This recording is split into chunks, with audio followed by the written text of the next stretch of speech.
Alright, ladies and gentlemen, this is what is called the moth orchid.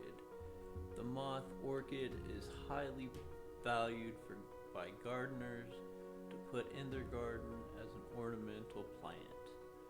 And I'll show you why. These are long, waxy leaves that you will find all over the plant.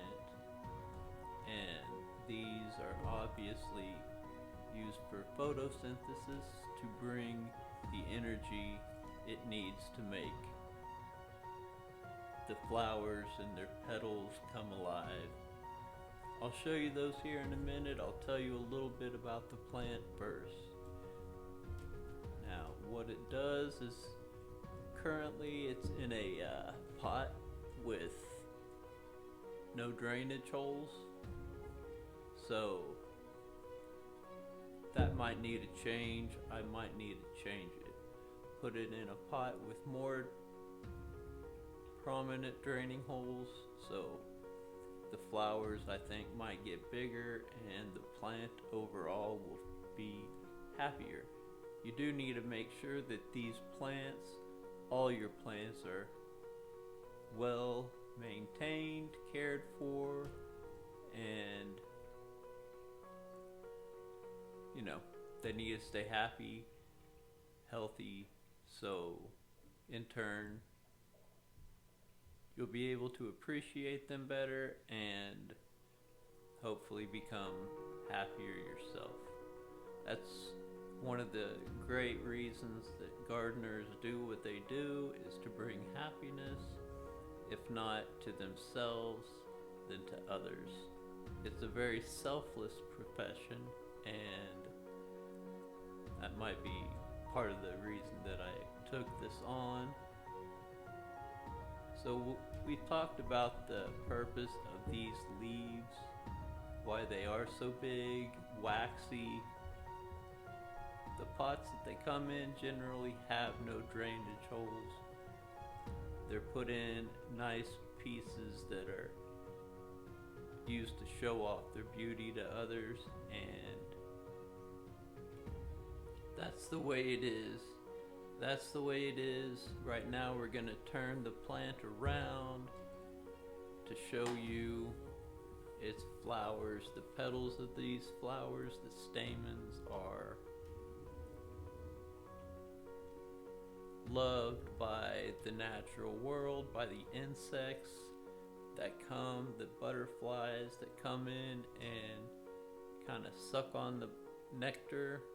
The pollen that they give out are very, very attractive to nature, to the wildlife that is part of nature. These petals right here, gorgeous little things. They just started to bloom a matter of days ago, and you'll see that there are really only 2 petals that have fully opened, 2 flowers. This right here is one.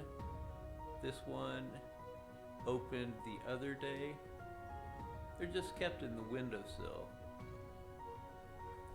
You'll see all of these buds right here. The buds, which will soon become big petals, flowers, which highly prized by gardeners because they're loved by everybody. Everybody loves a good orchid. On the other side, right here, we'll see a little bit more of the petals. Another bloom that started yesterday. It's a little bit more defined and it's opened up a little bit more. There's plenty of buds that are shown towards the end that are ripe. They will bloom within the next couple of days. And I'll show you what they look like when they happen.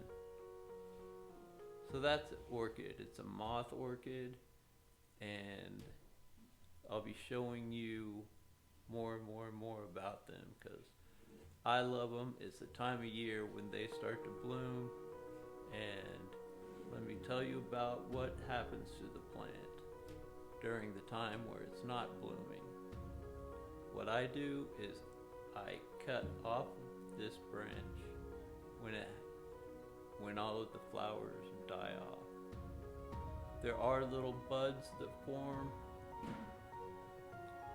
in the interim of the blossoms, so the orchid will continue to produce flowers for a long time. I'm not sure how long, but it happens, and I'll keep showing you its progress. But it has little tiny buds that you'll see showing up along the stem, which is very exciting. That is the moth orchid.